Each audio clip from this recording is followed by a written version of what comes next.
Baik pemirsa, kita kembali di Damai Indonesiaku saat kita masuk di sesi tanya jawab seperti tema besar kita yaitu berbuat jujur agar hidup tidak hancur. Kita ke para jamaah dari kaum Hawa dulu ya Ustadz.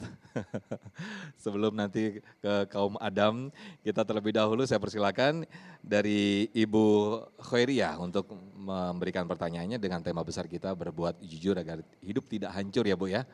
Silakan berdiri Bu, boleh. Oke. Bismillahirrahmanirrahim. Assalamualaikum warahmatullahi wabarakatuh. Waalaikumsalam warahmatullahi wabarakatuh. Saya Ibu Hairia dari Majelis Taklim Al-Muhajirin Blok AL Pondok Ungu Permai.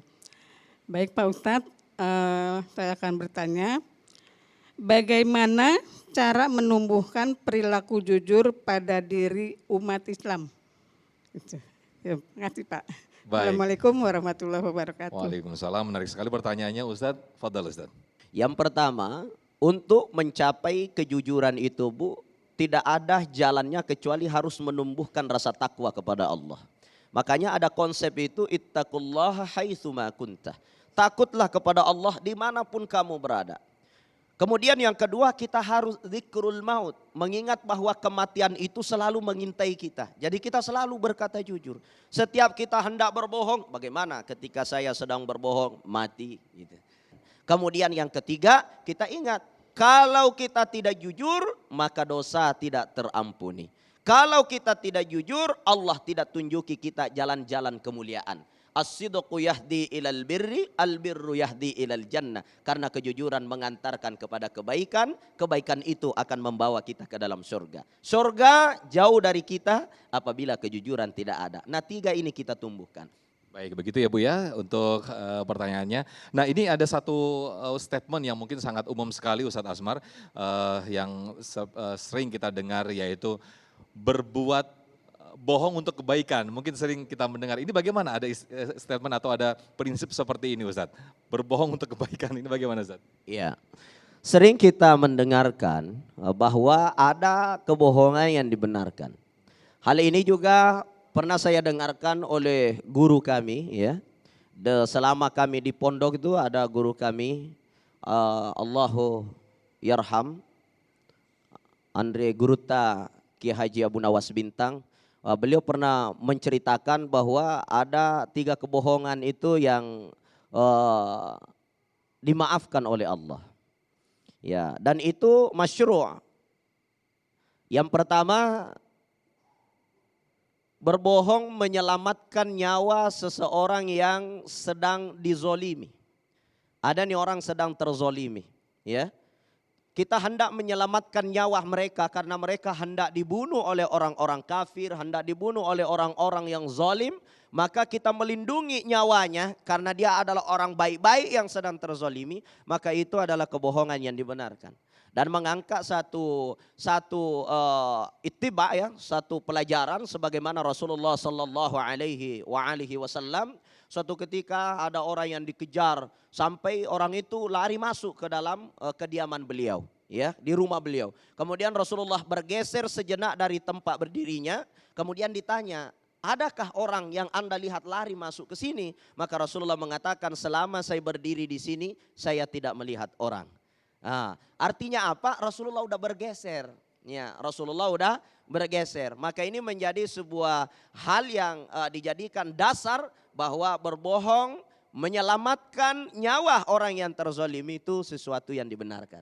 Gitu Ustaz. Kemudian yang kedua, ada kebohongan yang dibenarkan itu adalah merujukkan 2 orang yang sedang bertikai. Yang satu bilang, bilang itu Siti jelek mukamu.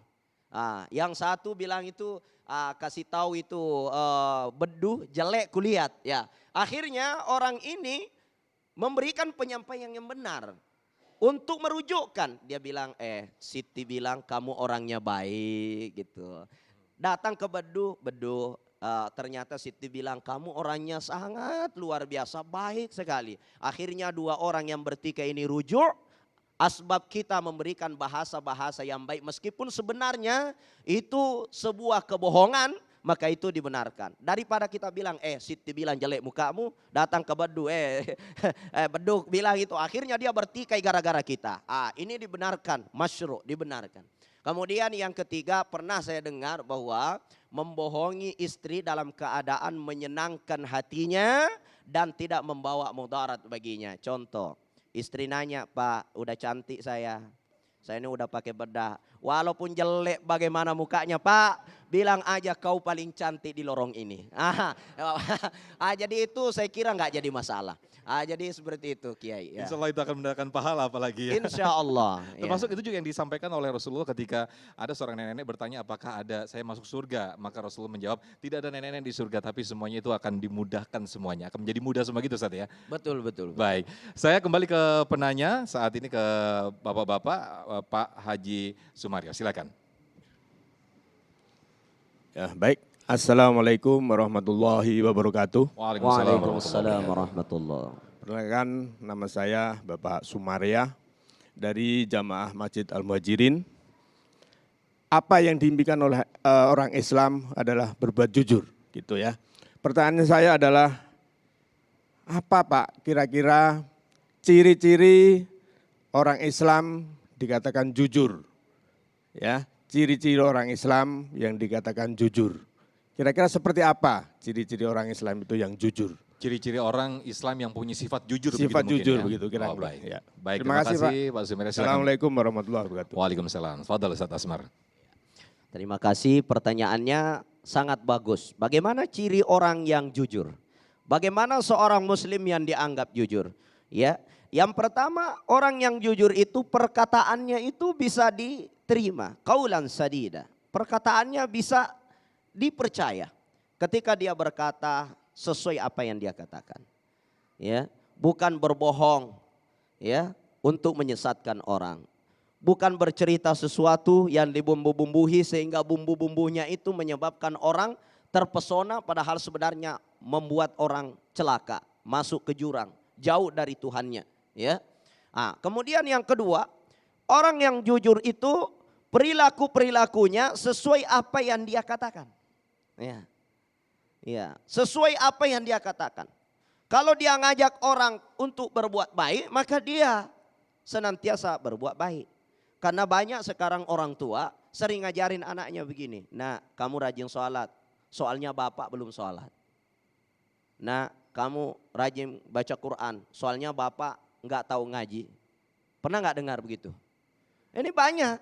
Maka ciri orang yang baik, orang yang jujur, orang yang perkataannya itu termasuk perkataan siddiq, jujur, maka apa yang dia lakukan, maka sesuai dengan apa yang dia katakan, apa yang dia katakan sesuai dengan apa yang dia lakukan.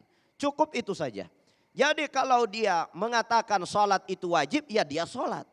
Kalau dia mengatakan kita harus berbuat baik kepada sesama, ya dia berbuat baik kepada sesama. Kalau dia katakan menggunjing itu tidak bagus, memfitnah itu tidak bagus, fitnah, gunjing, cerita kejelekan orang, dia tidak lakukan. Maka itulah ciri orang yang jujur pada dirinya, jujur pada Tuhannya, jujur kepada sesamanya. Saya kira seperti itu dan itulah tanda orang yang beriman. Amin, amin. Masya Allah luar biasa sekali. Tetaplah di Damai Indonesiaku, usai jeda kami akan kembali.